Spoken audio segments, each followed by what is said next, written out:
میں جایا جائے جہاں قبرستان کے اندر ہاتھ اٹھا کر میت مرنے کے بعد دفنانے کے بعد ہاتھ اٹھا کر دعا مانگنے کو جنازے کا ایک حصہ تصور کیا جاتا ہو میرے بھائیوں، کون سا چہرہ لے کر اور کون سا ارادہ لے کر آپ کے ہاں آیا جائے؟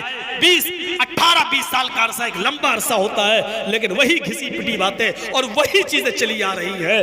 آج یہ چیز تو آپ نے ضروری سمجھ لی، میں نے مان لیا، چلیے نہیں بدل رہے ہو آپ کی مرضی، لیکن جو چیز سنت ہے اس کو تو آپ نے کیا ہی نہیں۔ مردے کو قبرستان میں جب دفن کرنے کے لیے جاتے ہیں اور جب اس کو لٹاتے ہیں تو آپ کیسے لٹاتے ہو؟ چت لٹاتے ہیں نا، سر ادھر رہتا ہے، مان لیجئے سر ادھر ہے، پیر ادھر ہے، تو ایسی تو لٹاتے ہو نا۔ مجھے دکھائیے آپ کہاں ہے؟ آپ کے علاقے کے کسی مولوی نے آپ کو بتایا ہے؟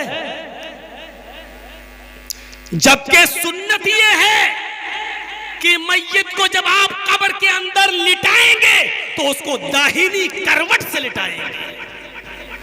ہم لٹاتے تو چت ہیں اور منہ اس کو ایسا کر دیتے ہیں، ایسا کر، یہ اور تکلیف دہ چیز ہے۔ چت لٹاتے ہیں، غلط ہے یہ طریقہ، پھر سن لو غلط ہے یہ طریقہ۔ نہیں سمجھ میں آیا ہے تو ڈنکے کی چوٹ پہ کہتا ہوں، میت کو قبر میں اتارنا اور چت لٹانا غلط ہے طریقہ۔ کل تک رہوں گا، شام تک رہوں گا انشاءاللہ۔ کسی کو اس کی دلیل ملے تو ہمیں بھی دکھا دینا، علم ایک سمندر ہے، ہو سکتا ہے کہ میرے پاس علم نہ ہو، آپ کے پاس کوئی دلیل ہو آپ ہمیں دے دیں، اور نہیں تو میرے پاس دلیل ہے۔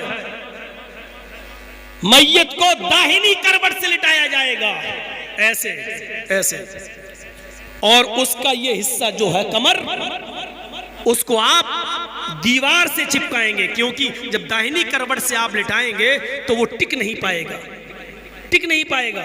آپ کو مٹی کے 2-3 ڈھیلے اس کے پیچھے رکھنا پڑیں گے تاکہ وہ ٹک جائے، اور ایسا نہیں کر سکتے ہو تو اس والی دیوار سے جو قبر کھدی ہوئی ہے اس کو آپ اس دیوار سے چپکا دیجئے اور اس کو پورا کا پورا داہنی کروٹ سے لٹائیے، اس کے بعد پٹرے رکھ کے آپ اس کے بعد مٹی دیں۔ یہ طریقہ سنت ہے، یہ طریقہ شریعت سے ثابت ہے، لیکن آپ نہیں کریں گے۔ جو ثابت ہے وہ نہیں کریں گے، اور جو ثابت نہیں ہے اس کو کرنے پر آپ اپنے امام کو اور اپنے عالم کو مجبور کریں گے۔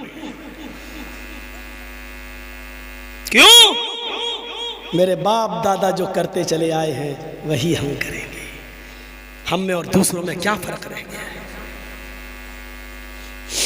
میت کو قبرستان میں چت نہیں لٹایا جائے گا، قبر میں اتارتے وقت اس کو داہنی کروٹ سے، اور سنیے اس کی چارپائی کو سامنے نہیں رکھا جائے گا قبر کے، اس کی چارپائی کو میت کے پائے تاپے پر قبر کے اس سائیڈ میں رکھا جائے گا، اور جب اس میت کو لایا جائے گا لوگ اٹھائیں گے تو اس کو پائے تاپے کی طرف سے، پیر کی طرف سے لائیں گے، اور اس طریقے سے جیسے یہ قبر کھدی ہوئی ہے، یہ قبر کھدی ہوئی ہے، آپ اس کو ایسے لائیں گے ایسے، اور پھر اس کا سر یہاں کریں گے اور پیر اس کے یہاں کریں گے اور یہاں سے لائیں گے، اس کو سامنے سے نہیں لایا جائے گا۔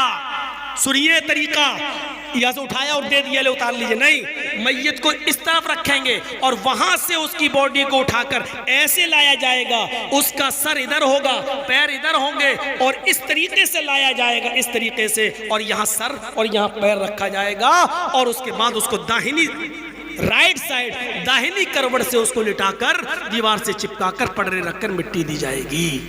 یہ ہے طریقہ۔ اب کل جانتے ہو چائے کی ہوٹلوں پہ باتیں ہوں گی، یہ مولوی ایک اور فتنہ کھڑا کر رہا ہے، یہ نیا آ گیا ہے،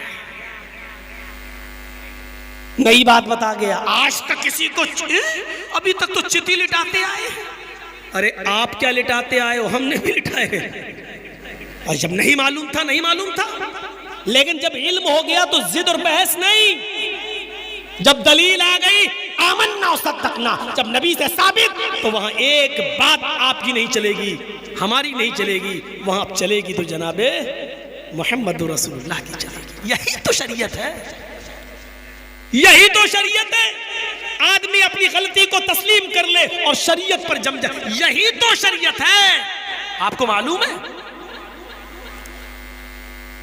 حضرت امیر معاویہ خانہ کعبہ کا جب طواف کرتے تھے تو خانہ کعبہ کا طواف کرتے ہوئے چاروں کونوں کو چھوتے تھے، چاروں کعبے کے چار کونے ہیں نا، چاروں کونوں کو چھوتے تھے، جبکہ حکم کیا ہے؟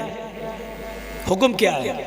آپ پہلا چکر جو لگائیں گے وہ حجر اسود جہاں ہے وہاں سے آپ شروع کریں گے، اس کونے سے، اور وہاں سے چکر لگاتے ہوئے آپ آئیں گے رکن یمانی کو چھوئیں گے۔ آپ یہ ایسے اگر چھو سکتے ہیں آرام سے تو چھو لیجئے، اس کو آپ چھوئیں گے، اور رکن یمانی اس کے بعد جو کونا آئے گا وہ حجر اسود کا ہوگا۔ یہاں سے یہاں تک آپ یہ دعا پڑھیں گے، ربنا آتنا فی الدنیا حسنۃ وفی الآخرۃ حسنۃ وقنا عذاب النار۔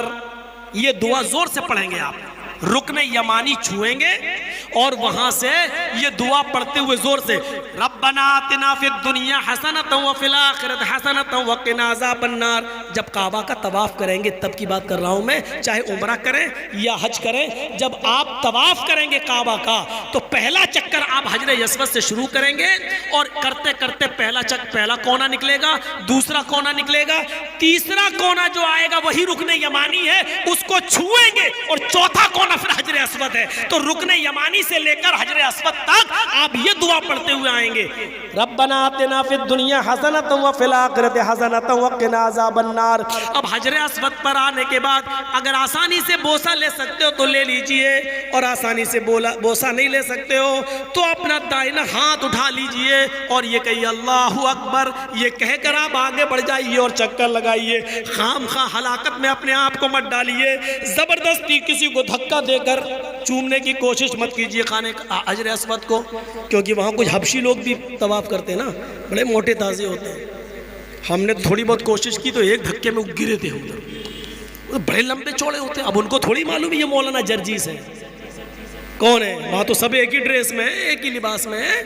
اب ہم جیسے سوچ رہے تھے کہ چلے جائیں ذرا چوم لیں، تو جیسی دھکا لگا وہ گئے، وہ تو گرے نہیں تھے، وہ گرتے ہی نہیں ہے، وہاں گریں گے تو ایک دوسرے کے اوپر ہی گریں گے، وہ اٹھا لیتا ہے۔ مصیبت مول مت لو، چلو اللہ اکبر کہہ کے آگے بڑھ گئے۔ اور وہ بڑے بدماش ہوتے ہیں کالے لوگ جو ہوتے ہیں، وہ حبشی، وہ کسی کے نہیں دیکھتے، وہ ایک تو افریقہ کے ہوتے ہیں، لگتا ہے ان کے کالے ہونٹوں سے ہی حجر اسود کالا ہوا ہوگا، ایسا لگتا ہے، وہ اتنے ویسے ہوتے ہیں کر کے وہ آگے بڑھ جاتے ہیں۔ تو یہ طریقہ چار، لیکن رکن یمانی کو چھونا اور حجر اسود کو بوسہ لینا اگر آسانی سے ہو سکے۔ لیکن امیر معاویہ کیا کرتے تھے، وہ چاروں کونے چھوتے تھے، یہ پھر دوسرا چاروں کونے چھوتے تھے۔ ایک بار عبداللہ ابن عباس نے ان کو دیکھ لیا تو طواف کے بعد ان کو پکڑ لیا، کہنے لگے یہ تم کیا کرتے ہو؟ کہا کیوں؟ یہ چار کونے کیوں چھوتے ہو؟ یہ کونا بھی چھوا، یہ کونا بھی چھو لیا، یہ کونا بھی چھوا، یہ کونا بھی چھوا، یہ کونا بھی چھوا، ایسا کیوں کرتے ہو؟ تو حضرت امیر معاویہ نے فرمایا، اے عبداللہ، خانہ کعبہ پورا کا پورا برکت حاصل کرنے کی چیز ہے، تبرک ہے، ہم چاہتے ہیں کہ اس کے زیادہ سے زیادہ حصے کو چھو لیں تاکہ برکت حاصل ہو جائے۔ دیکھیے مقصد اچھا تھا، دل میں نیت اچھی تھی، مقصد اچھا تھا، ارادہ نیک تھا، لیکن کیا کہہ رہے ہیں کہ میں چاہتا ہوں کہ حجر پورا کا پورا کعبہ کا جتنے کونے سب چھو لوں، زیادہ سے زیادہ چھو لوں تاکہ برکت حاصل ہو۔ اس پر عبداللہ ابن عباس نے کیا فرمایا، سنو تم غلط کرتے ہو، میں بھی چاہتا ہوں کہ کعبے سے لپٹ جاؤں، میں بھی چاہتا ہوں کہ پورے کعبہ کے ایک ایک حصے کو میں چھوں اور چوموں اور چاٹوں اور برکت حاصل کروں، لیکن یہ محمد رسول اللہ کی سنت کے خلاف ہے۔ اے معاویہ ایسا نہیں، اللہ کے نبی نے رکن یمانی کو چھوا ہے اور حجر اسود کو بوسہ لیا ہے، بس ہمیں رکن یمانی کو چھونا ہے اور حجر اسود کو بوسہ لینا ہے، چاروں کونوں کو نہیں چھونا ہے۔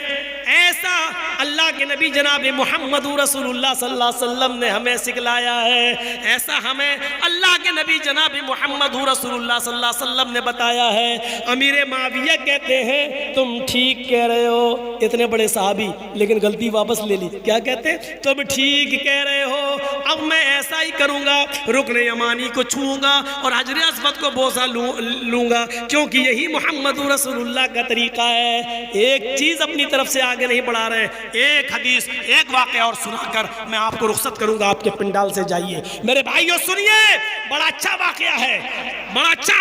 عبداللہ ابن مسعود نے ایک مرتبہ اس آدمی کو ڈانٹا، فجر کی نماز کے بعد 2 رکعت سنت پڑھنے کے بعد، فجر میں 2 رکعت سنت ہے، 2 فرض ہے، 2 سنت 2 فرض۔